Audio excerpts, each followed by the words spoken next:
Hello aspirants, welcome to Guideless Goat Bank Exam Tamil. இன்னைக்கு நம்ம 2nd October 2024 ஓட current affairs பார்க்க போறோம். Current affairs PDF வேணும் அப்படின்னா லிங்க் டிஸ்கிரிப்ஷன்ல இருக்கு. ஸோ அதை கிளிக் பண்ணி டவுன்லோட் பண்ணிக்கோங்க. நீங்க கையில PDF வச்சுட்டு கூட நீங்க நோட்ஸ் எடுத்துக்கலாம். அண்ட் நம்மளோட சேனலை மறக்காம சப்ஸ்கிரைப் பண்ணிக்கோங்க. நம்மளோட current affairs வீடியோவும் நிறைய மக்களுக்கு ஷேர் பண்ணுங்க. அண்ட் அப்கமிங் எக்ஸாம்ஸ்க்கு கண்டிப்பா செப்டம்பர் மந்த் ஆனாலும் சரி, அக்டோபர் மந்த்னாலும் சரி, இது எல்லாமே ரொம்ப யூஸ்ஃபுல்லாக இருக்கும். ரொம்ப இம்பார்ட்டன்ட் மந்த்ஸ் கூட. அதனால மறக்காம டெய்லி கரண்ட் அஃபேர்ஸை படிக்க ஸ்டார்ட் பண்ணுங்க. First news. ஸோ இந்த நியூஸை பொறுத்த வரைக்கும் இது வந்து பார்த்தீங்கன்னா நார்மல் பேங்க் எக்ஸாமுக்கு அந்த அளவுக்கு இம்பார்ட்டன்ட் இல்லை. But IBPS PO, SBI PO அந்த மாதிரியான எக்ஸாம்ஸ்க்கு இம்பார்ட்டண்ட்டாக இருக்கும். சரிங்களா? இது என்ன அப்படின்றத சிம்பிளாக சொல்லிடுறேன். இப்போ செபி வந்து மியூச்சுவல் ஃபண்டில் ஒரு புதுசாக ஒரு ப்ராடக்ட்னு வச்சுக்கலாமே. ஸோ புதுசாக ஒரு ப்ராடக்ட் மாதிரி லான்ச் பண்ணியிருக்காங்க. இது என்னன்னா மியூச்சுவல் ஃபண்டு லைட். சரிங்களா? நார்மல் மியூச்சுவல் ஃபண்டில் நிறைய ரூல்ஸ் அண்ட் ரெகுலேஷன்ஸ் இருக்கும். ஸோ அதனால வந்து பார்த்தீங்கன்னா அதான் நிறைய ரூல்ஸ் அண்ட் ரெகுலேஷன்ஸ் நிறைய இருக்கும். பட் இந்த மியூச்சுவல் ஃபண்ட் லைட்டில் உங்களுக்கு நிறைய ரிலாக்ஸேஷன்ஸ் இருக்கும். அப்போ ரிலாக்ஸேஷன்ஸ் இருக்கும்போது உங்களால் நிறைய இன்வெஸ்ட் பண்ண முடியும். நிறைய எப்படி சொல்கிறதுனா ரிஸ்க் எடுக்கலாம்.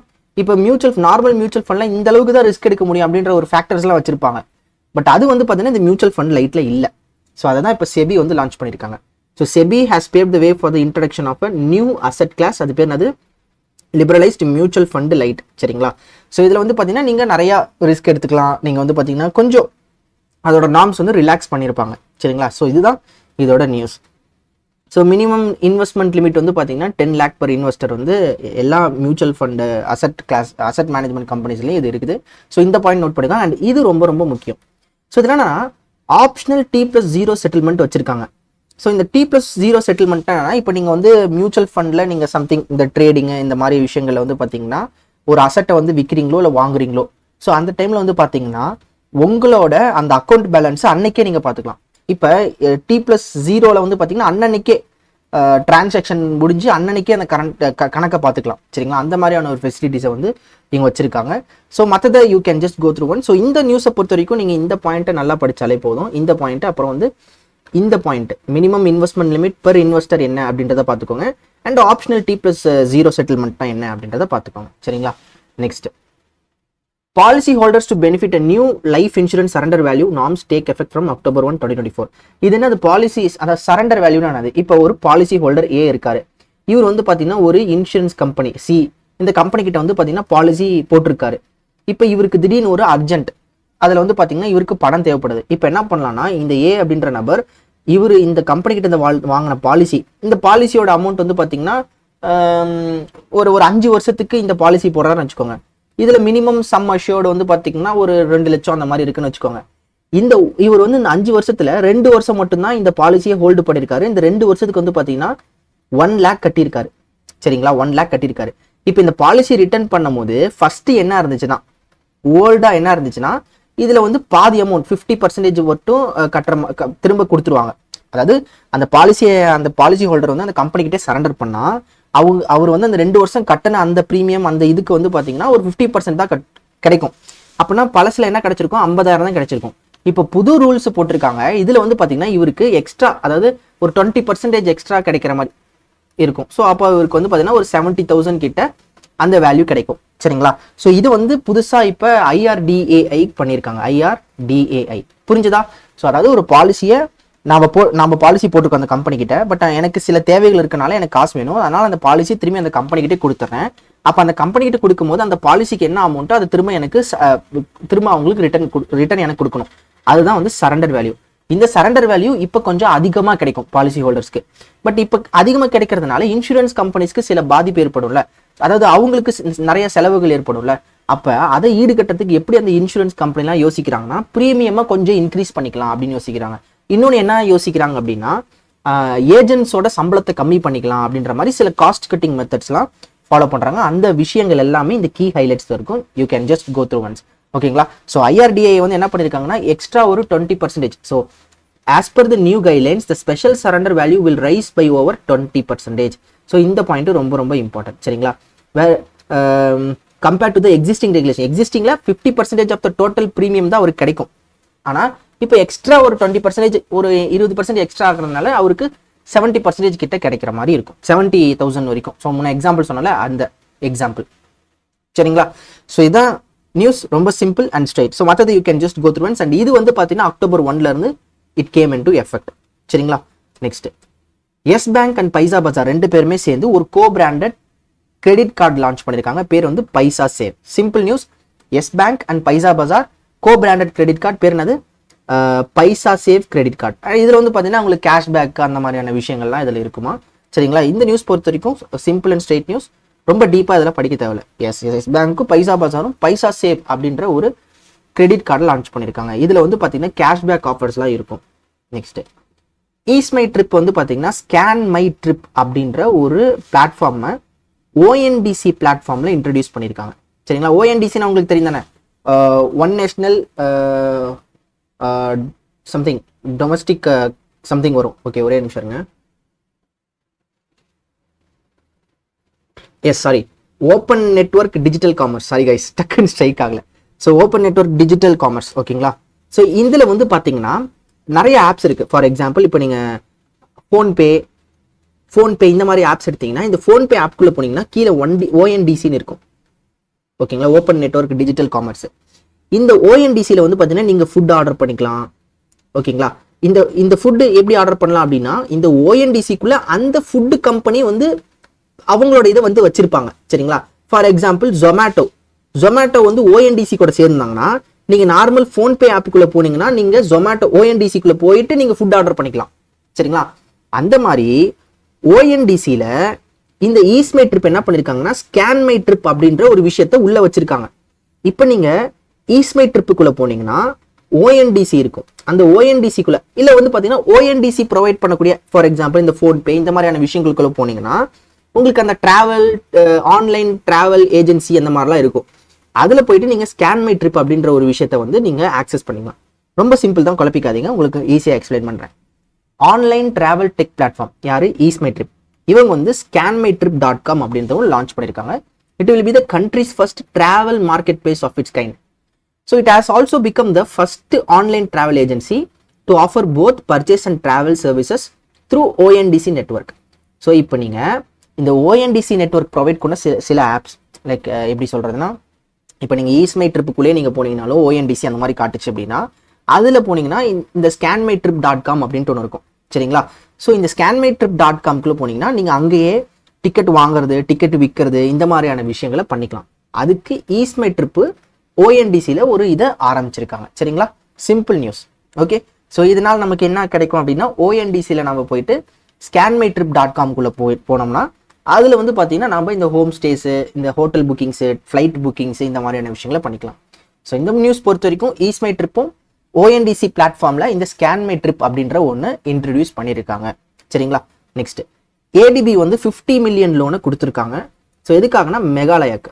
ஸோ மெகாலயாவில் இருக்கக்கூடிய water management and climate resilient ஆக்டிவிட்டீஸ்க்காக 50 மில்லியன் லோன் கொடுத்துருக்காங்க. ஓகேங்களா? சிம்பிள் news. So ADB has approved 50 million loan to improve the water resource management, அதாவது வாட்டர் ரிசோர்ஸ் மேனேஜ்மெண்ட் இந்த சம்பந்தமான விஷயங்களுக்கு மெகாலயாக்கு கொடுத்துருக்காங்க 50 மில்லியன் லோன். சரிங்களா? Simple news. Next, Jana small finance bank introduces liquid plus fixed deposit scheme. ஓகேங்களா? ஸோ இவங்க என்ன பண்ணியிருக்காங்கன்னா ஒரு fixed FD scheme, fixed deposit scheme, அதுக்கு பேர் என்னது liquid plus fixed deposit scheme. இந்த பேரை கேட்டு உங்களுக்கு எந்த பேங்க், எந்த ஸ்மால் ஃபினான்ஸ் பேங்க் பண்ணாங்க அப்படின்னு கேட்கலாம். So liquid plus fixed deposit scheme யார் பண்ணது? Jana small finance bank. Okay, next, so prime minister Modi வந்து பார்த்தீங்கன்னா 10 years of Swachh Bharat mission. So clean India அப்படின்ற ஒரு மிஷன் இருக்குல்ல, அந்த பீச் ஓரமாக இருக்கக்கூடிய அந்த குப்பைகள் எல்லாத்தையும் பொறுக்கி ஒரு விஷயங்கள்லாம் பண்ணாங்க பார்த்தீங்களா ரீசெண்டாக. ஸோ அந்த ஒரு ஸ்டார்ட் பண்ணாங்க கிளீன் இந்தியா, கிளீன் பாரத் அப்படின்ட்டு. அந்த ஒரு பர்டிகுலர் மிஷனோட 10வது வருஷ ஆனிவர்சரி வந்து இப்போ, ஸோ 2014 லான்ச் பண்ணது, இப்போ 10th இயர் ஆனிவர்சரியை அப்சர்வ் பண்ணுறாங்க. அண்ட் இதை வந்து பார்த்தீங்கன்னா பிரைம் மினிஸ்டர் நரேந்திர மோடியும் செலிப்ரேட் பண்ண போகிறாங்க. ஸோ இது நீங்கள் நிறைய சோஷியல் மீடியாஸில் நீங்கள் பார்த்துருக்கலாம். அகெயின் இந்த குப்பைகள் எல்லாத்தையுமே எடுக்கிற மாதிரியான விஷயங்கள்லாம். So prime minister Narendra Modi will commemorate the completion of 10 years anniversary of the launch of Swachh Bharat mission by participating in the Swachh Bharat Diwas on October 2. சரிங்களா? October 2 தான் இந்த ஸ்வச் பாரத் திவாஸ். சரிங்களா? அண்ட் இதில் வந்து பார்த்தீங்கன்னா ஸ்வச்தா ஹை கேம்பெயின் அப்படின்றது ஒன்று பண்ணுறாங்க. ஸோ இந்த நியூஸை பொறுத்த வரைக்கும் ரொம்ப சிம்பிள். ஸ்வச் பாரத் மிஷன் வந்து October 2ல 10th இயர் ஆனிவர்சரி அப்சர்வ் பண்ணியிருக்காங்க.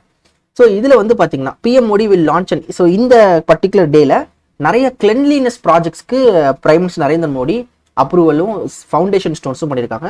ஸோ கிட்டத்தட்ட 9600 crore ஒர்த்தான கிளென்லினஸ் ப்ராஜெக்ட்ஸ்க்கு இவர் ஃபவுண்டேஷன் ஸ்டோன் லே பண்ணியிருக்காரு. ஓகேங்களா. அது இல்லாமல் பார்த்தீங்கன்னா urban water and sewage system, so Amrut ஸ்கீமில் சில ப்ராஜெக்ட்ஸ்க்கு இது பண்ணியிருக்காரு. அப்புறம் வந்து பார்த்தீங்கன்னா national mission for clean Ganga, இது நம்ம நேற்று தான் பார்த்துருப்போம். நேஷனல் மிஷன் ஃபார் கிளீன் கங்காக்கு வந்து பார்த்தீங்கன்னா இந்த தடவை கேபினெட் அப்ரூவல் பண்ணது 1062 crore. சரிங்களா. நல்லா நோட் பண்ணுங்க, 1062 crore. பட் இங்கே வந்து பார்த்தீங்கன்னா 1550 crore இவ்வளோ ஒர்த்தான ப்ராஜெக்ட்ஸ்க்கு பிரைம் மினிஸ்டர் நரேந்திர மோடி வந்து பார்த்தீங்கன்னா அப்ரூவல் கொடுத்துருக்காரு. ஆக்சுவலாக இது வந்து national mission for clean Ganga இதுக்கு மட்டுமே. ஓகேங்களா. இந்த வருஷம் கவர்மெண்ட் அப்ரூவல் கொடுத்து, ஈவன் நீங்கள் கூகுள் பண்ணிங்கனாலும் இந்த டேட்டா தான் உங்களுக்கு கிடைக்கும். அண்ட் இந்த டேட்டா என்னன்னா இது கூட சேர்ந்து மற்ற ஏதாவது ப்ராஜெக்ட்ஸ் இருந்திருக்கும். சரிங்களா. ஸோ அந்த ப்ராஜெக்ட்ஸ்க்கு வந்து பார்த்தீங்கன்னா இந்த 1550 crore உங்ககிட்ட வெறுமனே நேஷனல் மிஷன் ஃபார் கிளீன் கங்காக்கு வந்து கேபினெட் எவ்வளோ அப்ரூவல் கொடுத்தாங்க அப்படின்னா இந்த டேட்டா தான் நீங்கள் போடணும். சரிங்களா. ஸோ இது வந்து பார்த்தீங்கன்னா மோடி அவர்கள் வந்து லான்ச் பண்ண விஷயங்கள். சரிங்களா. ஸோ இது நல்லா புரிஞ்சுக்கோங்க, டிஃப்ரென்ஸை நல்லா புரிஞ்சுக்கணும். அதே மாதிரி கோபர்தன் ஸ்கீமுக்கு வந்து பார்த்தீங்கன்னா 15 ப்ராஜெக்ட்ஸ்க்கு 1332 crore ப்ராஜெக்ட்ஸை ஃபவுண்டேஷன் ஸ்டோன் இந்த மாதிரி லான்ச் பண்ணியிருக்காரு. சரிங்களா. ஸோ ரொம்ப ஒரு இம்பார்ட்டண்டான நியூஸ். இதில் பார்த்தீங்கன்னா நிறைய ஸ்கீம்ஸ் பற்றி பார்த்துருக்கோம், அதனால் இதை நோட் பண்ணிக்கோங்க. சரிங்களா. Next, so Delhi launches advanced green வார் ரூம். ஸோ இப்போ ரீசெண்டாக வந்து பார்த்தீங்கன்னா டெல்லியோட சீஃப் மினிஸ்டர் அட்டிஷி அவங்க வந்து பார்த்தீங்கன்னா இப்போ சீஃப் மினிஸ்டர் ஆயிருக்காங்க. அவங்க நிறைய வேஜ் டிவிஷன்லாம் பண்ணுறாங்க, ஸ்கில்டு அன்ஸ்கில்டு இந்த மாதிரியான ஒர்க்கர்ஸ்க்குலாம் பண்ணியிருந்தாங்க. அட் த சேம் டைம் இவங்க என்னன்னா பொல்யூஷன் கண்ட்ரோலுக்கு வந்து சில ட்ரோன் மூலயமா மானிட்டர் பண்ணுற விஷயங்கள்லாம் பண்ணாங்க. அண்ட் இந்த இது எல்லாத்தையுமே ஆர்கனைஸ் பண்ணி பண்ணுறதுக்கு ஒரு வார் ரூம். ஸோ வார் ரூம்னா ஒன்றும் கிடையாது, ஒரு இடத்துல ஆஃபீஸை போட்டு பொல்யூஷன் வந்து மானிட்டர் பண்ணிகிட்டே இருப்பாங்க, அதுக்கு தான் வார் ரூம் அப்படின்னு சொல்லுவாங்க. ஸோ டெல்லி என்விரான்மெண்ட் மினிஸ்டர் தான் இதை எடுத்து பண்ணுறாரு. ஸோ என்னன்னா அட்வான்ஸ்ட் கிரீன் வார் ரூம். சரி, இது வந்து எதுக்காகனா for tackling air pollution in the capital. சரிங்களா. ஸோ இதுதான் இதோட நியூஸ், ரொம்ப simple and state news. So advanced green war room எந்த ஸ்டேட் பண்ணாங்க அப்படின்னா டெல்லி, அதாவது எந்த யூனியன் டெரிட்டரி பண்ணாங்கன்னா டெல்லி பண்ணியிருக்காங்க. எதுக்காகனா பொல்யூஷனை கண்ட்ரோல் பொல்யூஷனை மானிட்டர் பண்ணி அதை டேக்கிள் பண்ணுறதுக்காக. ஓகேங்களா. நெக்ஸ்ட், எஸ், அதே மாதிரி டெல்லி வந்து பார்த்தீங்கன்னா Delhi governments pollution super light அப்படின்ற ஒரு விஷயத்தையும் பண்ணியிருக்காங்க. அண்ட் மொபைல் வேனுமே பண்ணியிருக்காங்க இன் கொலாபரேஷன் வித் ஐஐடி கான்பூர். அதாவது இதெல்லாம் இதுக்கு முன்னாடி பண்ணது.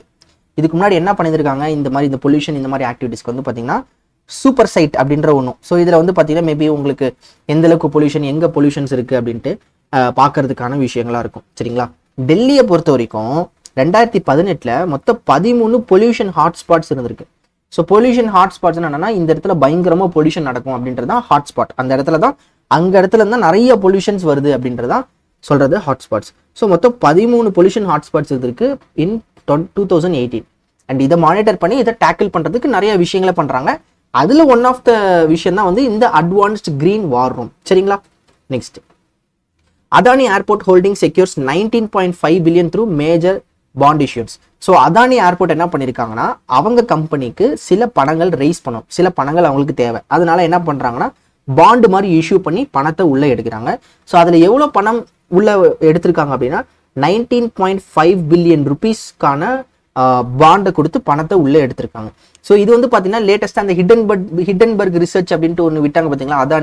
அதானி இந்த மாதிரி பண்ணிட்டு இருக்காங்க அப்படின்ட்டு அந்த ஹிடன்பர்க் ரிசர்ச்சில் வந்து அதானிக்கு வந்து பார்த்தீங்கன்னா பயங்கரமான ஒரு டவுன்ஃபால் இருந்தது. ஸோ அந்த ஒரு ரிப்போர்ட்டுக்கு அப்புறம், ரிசர்ச் ரிப்போர்ட்டுக்கு அப்புறம் இப்போ வந்து பார்த்தீங்கன்னா இதுதான் இருக்கிறதுல highest bond issuance from Adani அப்படின்னு சொல்கிறாங்க. ஸோ எவ்வளோக்கு பண்ணியிருக்காங்க, 19.5 billion rupeesக்கு பண்ணியிருக்காங்க. அண்ட் இதோட coupon rate, so interest rate வந்து பார்த்தீங்கன்னா 9.35%.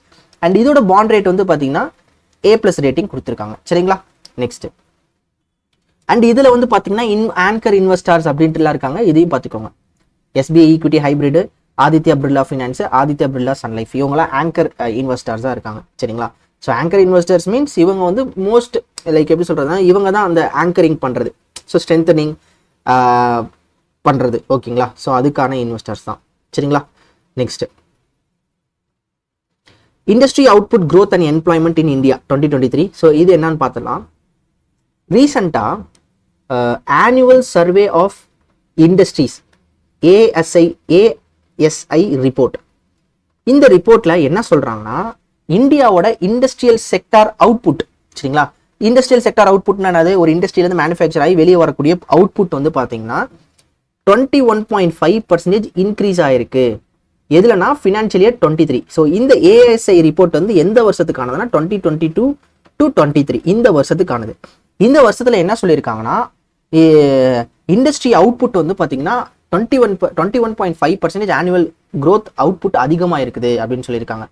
ஸோ இது எதனால அப்படின்னு பார்த்தோம்னா பேசிக்காக மெட்டல் ப்ரொடியூசர்ஸு, அதாவது basic metal producers, refineries, chemical, food and automobile கம்பெனிஸ்லாம் வந்து பார்த்தீங்கன்னா கொஞ்சம் அவங்களோட அவுட்புட் இன்க்ரீஸ் ஆயிருக்கனால இந்த ஓவரால் அவுட்புட் 21.5% இன்க்ரீஸ் ஆயிருக்கு அப்படின்னு சொல்லியிருக்காங்க. சரிங்களா? ஸோ இதுதான் இதோட நியூஸ். அண்ட் இந்த ரிப்போர்ட்டை யார் ரிலீஸ் பண்ணியிருக்காங்கன்னா ministry of statistics and program implementation. இவங்க தான் வந்து இந்த ஏஎஸ்ஐ 2022 to 2023 ரிப்போர்ட் சொல்லியிருக்காங்க. அண்ட் இதில் வந்து அந்த இண்டஸ்ட்ரியல் அவுட்புட் எவ்வளோ க்ரோத் ஆயிருக்கு 21.5%. அண்ட் உங்களுக்கு இதில் வந்து என்னென்ன அப்படின்றது கொடுத்துருப்பாங்க. You can just go through one. So இந்த பாயிண்ட் தான் எக்ஸ்பேண்ட் பண்ணி கொடுத்துருப்பாங்க. அண்ட் இதில் எல்லாமே படிக்கணும் அவசியம் கிடையாது. ஸோ ஜஸ்ட் படிங்க. இண்டஸ்ட்ரியல் அவுட்புட் க்ரோத் வந்து பேசிக் மெட்டல்ஸ் வந்து பார்த்தீங்கன்னா 58% of the total industrial output வந்து இவங்க மட்டுமே பேசிக் மெட்டல்ஸு இந்த ப்ராடக்ட்ஸ் மட்டுமே அதில் இன்க்ளூட் ஆயிருக்கு. அண்ட் இது வந்து பார்த்தீங்கன்னா ஓவரால் செக்டார் வைஸ் பார்த்தீங்கன்னா 24.5% க்ரோத் FY23 இருந்திருக்கு. இந்த பாயிண்ட்ஸும் உங்களுக்கு ரொம்ப கன்ஃபியூசிங் ஆகிற மாதிரி இருக்கும். ஏன்னா நிறைய டேட்டா நீங்கள் படிக்கிற மாதிரி இருக்கும். ரொம்ப சிம்பிளாக படிங்க. ஓவராலாக 21.5% க்ரோத் ஆயிருக்கு இண்டஸ்ட்ரியல் அவுட்புட் க்ரோத். அதில் வந்து இந்த காம்பனன்ட்ஸ்லாம் இதுக்கு கான்ட்ரிபியூட், இந்த க்ரோத்து கான்ட்ரிபியூட் பண்ண காம்பனன்ட்ஸ் வந்து பார்த்தீங்கன்னா 58% ஆஃப் த டோட்டல் இண்டஸ்ட்ரியல் அவுட்புட்டில் 58% இவங்க மட்டுமே பண்ணியிருக்காங்க. சரிங்களா? அப்புறம் சில ஜாப் கிரியேஷன் இந்த மாதிரிலாம் நடந்திருக்கு அப்படின்னு சொல்லியிருக்காங்க. ஸோ மற்றது you can just go through once. சரிங்களா? So according to NITI Aayog CEO என்ன சொல்றாங்க, India's fastest growing industrial sector positions the country to aim at 9% plus economic growth ரேட்டாம். ஸோ இந்த ரேட்டில் வளரக்கூடிய இந்தியன் இண்டஸ்ட்ரியல் செக்டார் வந்து எக்கனாமிக் க்ரோத் ரேட்டை எப்படி கொடுக்குமா 9% ப்ளஸ் வந்து கொடுக்கும் அப்படின்னு சொல்லியிருக்காங்க. பட் கரண்டாக இப்போ ஜிடிபி ஆஸ் பர் ஆர்பிஐ என்னது 7.2%. ஓகேங்களா? Next, Bharti Airtel clear spectrum dues. So இப்போ வந்து பார்த்தீங்கன்னா பாரதி ஏர்டெல் கம்பெனி என்னன்னா கவர்மெண்ட் கிட்ட இருந்து சில ஸ்பெக்ட்ரம் வாங்கியிருப்பாங்க, கம்யூனிகேஷன் பேண்டு அதெல்லாம் சொல்லுவாங்களே, அதை வாங்கியிருக்காங்க. அதுக்கு சில அமௌண்ட் கொடுக்கணும்ல கவர்மெண்ட்டுக்கு. அது வந்து பார்த்தீங்கன்னா ஒரு குறிப்பிட்ட மணியை அப்ஃப்ரண்ட், ஸோ ஒரு குறிப்பிட்ட மணியை பல்காக ஃபர்ஸ்ட் கொடுத்துட்டோம் அப்படின்னா ஒரு 2 வருஷம் மோரட்டோரியம் கொடுப்பாங்க கவர்மெண்ட். மோரட்டோரியம்னா என்னன்னா ஒரு 2 வருஷத்துக்கு அவங்க கட்ட தேவையில்ல. அந்த 2 வருஷத்துக்கு அப்புறம் அந்த பிஸ்னஸ் நல்லா டெவலப் ஆக அதுக்கப்புறம் அந்த பணத்தை கட்டிக்கலாம். இப்போ பாரதி ஏர்டெல் என்ன பண்ணியிருக்காங்கன்னா அவங்க வாங்கின அந்த ஸ்பெக்ட்ரமுக்கான பேமெண்ட்டை வந்து முன்னாடியே கொடுத்து முடிச்சிடுறாங்க. சரிங்களா? ஸோ அவங்களுக்கு சில டைம் கொடுத்துருப்பாங்க, இவ்வளோ டைமுக்குள்ள நீங்கள் எங்களுக்கு கட்டி முடிங்கன்னு சொல்லியிருப்பாங்க கவர்மெண்ட். பாரதி ஏர்டெல் என்ன பண்ணுறாங்கன்னா அந்த டைமுக்கு முன்னாடியே இதை கட்டி முடிக்கிறாங்க. சரிங்களா? இதுதான் இதோட நியூஸ். பாரதி ஏர்டெல் என்ன பண்ணியிருக்காங்க, announce that it has prepaid. So முன்னாடியே கட்டி முடிக்கிறாங்க. எவ்வளோ? 8,465 crore. யாருக்கு? Department of telecommunication. எதுக்காக அப்படின்னா இவங்க 2016 வாங்கின இந்த ஸ்பெக்ட்ரமோட அவுட்ஸ்டாண்டிங் டியூவை வந்து பார்த்தீங்கன்னா இப்போ கட்டி முடிச்சிடறாங்க. அது முன்னாடியே கட்டி முடிச்சிடறாங்க. ஸோ 2016 ஏர்டெல் என்ன பண்ணாங்கன்னா 173.8 ஜிகாவாட்ஸ் 8 மெகாஹெர்ட்ஸ் ஆஃப் ஸ்பெக்ட்ரமா வாங்கியிருக்காங்க. இந்த பாயிண்ட் ரொம்ப இம்பார்ட்டன்ட், இது கண்டிப்பாக கொஸ்டின்ல கேட்பாங்க. ஸோ இதை வந்து பார்த்தீங்கன்னா வாங்கியிருக்காங்க. டோட்டலாக 14,224 crore வாங்கியிருந்தாங்க. அண்ட் இதில் வந்து இதுக்கு முன்னாடி பார்த்தீங்கன்னா ஒரு கிட்டத்தட்ட ஒரு 7,000 கிட்ட வந்து பார்த்தீங்கன்னா ஆல்ரெடி கட்டி முடிச்சிட்டாங்க. அண்ட் மீதி இருக்கக்கூடிய இந்த 8,000 சில்லறை ஏதோ கட்டுறாங்க. சரிங்களா? ஸோ இதுதான் இதோட நியூஸ். ஸோ இந்த டீல் வந்து பார்த்தீங்கன்னா 12 வருஷம் கட்டுற மாதிரியான விஷயம். 2 வருஷம் மோரட்டோரியம். ஃபர்ஸ்ட் 2 வருஷம் வந்து பார்த்தீங்கன்னா ஒரு குறிப்பிட்ட அமௌண்ட்டை கொடுத்ததுக்கப்புறம் 2 வருஷம் மோரட்டோரியம். அதுக்கப்புறம் 12 வருஷத்துல கட்டணும். ஸோ 2016 அவள் 12 வருஷம் தான் நீங்கள் நினச்சி பாருங்க. ஒரு 2028 தான் இவங்க முடிக்கிற மாதிரியான விஷயம். பட் என்னன்னா இது முன்னாடியே பார்த்தீங்கன்னா கட்டி முடிக்கிறாங்க. சரிங்களா? Simple and straight news. Okay. So this is the third prepayment made by Airtel in 2024. இதுக்கு முன்னாடி 2 டைம் வந்து பார்த்தீங்கன்னா ப்ரீபேமெண்ட் பண்ணியிருக்காங்க. அண்ட் இது 3வது டைமா பார்த்தீங்கன்னா 8,000 சில்லறை கோடியை வந்து கட்டி முடிச்சிருக்காங்க. சரிங்களா? நெக்ஸ்ட், ஸோ ஏர்டெல் பாருங்க, இதுக்கு முன்னாடியே பாருங்க. ஸோ ஜூனில் வந்து பார்த்தீங்கன்னா 7,904 crore செட்டில் பண்ணியிருக்காங்க. அப்புறம் வந்து பார்த்தீங்கன்னா 8,224 இதை வந்து ஏதோ பண்ணியிருக்காங்க. ஸோ இதுவுமே இதுக்கு முன்னாடியே பண்ணியிருக்காங்க. சரிங்களா? நிறைய டியூஸ் இருந்திருக்கு, அதை முன்னாடியே கட்டியிருக்காங்க. நீங்கள் எந்த நியூஸை படிக்கிறீங்கன்னா இந்த நியூஸை படிங்க. இது வந்து பார்த்தீங்கன்னா அக்டோபரில் வந்த news. So as per October எவ்வளோ இவங்க கட்டினாங்க அப்படின்னு கேட்கலாம். இல்லைனா வந்து எந்த வருஷம் இந்த இதை வாங்கினாங்க, ஸ்பெக்ட்ரமை வாங்கினாங்கன்னு கேட்கலாம். இல்லைனா வந்து எவ்வளோ மெகாஹெர்ட்ஸ் ஸ்பெக்ட்ரம் வாங்கினாங்க அப்படின்னு கேட்கலாம். ஸோ இந்த மாதிரியான விஷயங்களை படிச்சுக்கோங்க. Next, so IF and FS names Nand Kishore chairman and MD succeeding CS Rajan. So இது என்னன்னு பார்த்துடலாம். Infrastructure leasing and financial services limited, இவங்க வந்து பார்த்தீங்கன்னா நந்த் கிஷோரை அவங்களோட எம்டிஎன், அதாவது சேர்மன் அண்ட் மேனேஜிங் டைரக்டரா அப்பாயிண்ட் பண்ணியிருக்காங்க. அண்ட் இவரை யாரை சக்சீட் பண்றாருன்னா சிஎஸ் ரஞ்சன். சரிங்களா, ரொம்ப simple news. Infrastructure leasing and financial service limited வந்து அவங்களோட சேர்மன் அண்ட் மேனேஜிங் டைரக்டரா நந்த் கிஷோர் அப்பாயிண்ட் பண்ணியிருக்காங்க. அண்ட் இவர் யாரை சக்சீட் பண்றாருன்னா சிஎஸ் ராஜன். ஓகேங்களா, ஸோ மற்றது you can just go through once. Next, so எப்பயுமே அப்பாயின்மெண்ட்ஸ்க்கு ரொம்ப டைம் கொடுத்து படிக்கக்கூடாது. என்ன யாரு எங்க அப்பாயிண்ட் ஆயிருக்கா அப்படின்றத படிச்சா போதும். Air chief marshal Amarpreet Singh வந்து பாத்தீங்கன்னா இப்போ சீஃப் ஆஃப் ஏர் ஸ்டாஃபா அப்பாயிண்ட் ஆயிருக்காரு. ஓகேங்களா, ஸோ அதாவது ஏர் ஸ்டாஃப்ஸ் இருக்காங்களா அவங்களுக்கு சீஃப் தான் அந்த சீஃப் ஆஃப் ஏர் ஸ்டாஃப்ஸ். இப்போ வந்து பாத்தீங்கன்னா ஏர் சீஃப் மார்ஷலா இருந்தாரு அமர்பிரீத் சிங். இவர் வந்து இப்போ சீஃப் ஆஃப் ஏர் ஸ்டாஃபா மாறுறாரு. அண்ட் இவர் யாரை சக்சீட் பண்றாருன்னா விஆர் சௌத்ரியை சக்சீட் பண்றாரு. விஆர் சௌத்ரி இதுக்கு முன்னாடி வந்து பாத்தீங்கன்னா சீஃப் ஆஃப் ஏர் ஸ்டாஃபா இருந்தாரு. இப்போ அமர்பிரீத் சிங் வந்து சீஃப் ஆஃப் ஏர் ஸ்டாஃபா மாற போறாரு. அதாவது அந்த அப்பாயிண்ட் ஆக போறாரு. ஓகேங்களா, எஸ் அக்டோபர் 1 அக்டோபர் அப்பாயிண்ட் ஆறாரு. Yes, he has been appointed. Next, 8th edition of India and Kazakhstan. So இந்தியாவும் கசகஸ்தானும் சேர்ந்து நடத்தக்கூடிய ஜாயிண்ட் மிலிட்டரி எக்ஸசைஸ் பேர் என்னன்னா கசிந்துன்னு சொல்லுவோம். அண்ட் இந்த கசிந்து வந்து பார்த்தீங்கன்னா ஒரு வருஷம் கசகஸ்தான் நடந்துச்சுன்னா இன்னொரு வருஷம் இந்தியாவில் நடக்கும். அண்ட் இந்த தடவை வந்து பார்த்தீங்கன்னா இந்தியாவில் நடக்குது எங்கன்னா அவுலி அப்படின்ற இடம், உத்தரகாண்ட்ல இருக்கக்கூடிய அவுலி அப்படின்ற இடத்துல நடக்குது. சரிங்களா, so 8th edition of the India Kazakhstan joint military exercise Kazind வந்து உத்தரகாண்ட் அவுலி அப்படின்ற இடத்துல நடக்குது. இதுக்கு முன்னாடி ப்ரீவியஸா வந்து பாத்தீங்கன்னா எங்க நடந்துச்சுன்னா கசகஸ்தான்ல நடந்துச்சு. ஸோ கசிந்த் வந்து பாத்தீங்கன்னா கிட்டத்தட்ட 2016 இருந்தே நடக்கக்கூடிய ஒரு ஜாயிண்ட் மிலிட்டரி எக்ஸசைஸ். ஸோ இதுக்கு முன்னாடி கசகஸ்தான் நடந்துச்சுன்னு சொல்ல, அது எங்க நடந்ததுன்னா ஒட்டார் அப்படின்ற இடத்துல கசகஸ்தான்ல நடந்திருக்கு. சரிங்களா, ஸோ இந்த எடிஷன் இதெல்லாம் கரெக்டாக பார்த்துக்கோங்க, இதெல்லாம் ரொம்ப முக்கியம். India and Kazakhstan exercise Kazind. Next, so Indian army host army sports conclave to showcase its role in enhancing India sports for the 2036 Olympics. அதாவது இந்தியன் ஆர்மி வந்து பார்த்தீங்கன்னா ஆர்மி ஸ்போர்ட்ஸ் கான்க்ளேவ் அப்படின்னு ஒன்று நடத்துறாங்க. ஸோ இதில் என்ன பண்ணுவாங்கன்னு பார்த்தீங்கன்னா, ஸோ இதில் வந்து இந்தியன் ஆர்மி வந்து பார்த்தீங்கன்னா நிறைய அந்த ஸ்போர்ட்ஸ் சம்மந்தமான விஷயங்களை வந்து கொண்டு வருவாங்க. ஓகேங்களா, ஸோ இது வந்து எதுக்காகனா 2036 ஒலிம்பிக்ஸை இன்னும் இம்ப்ரூவ் பண்றதுக்காக. ஸோ இது என்ன நியூஸ் அப்படின்றத பார்க்கலாம். So Indian army hosted the army sports conclave.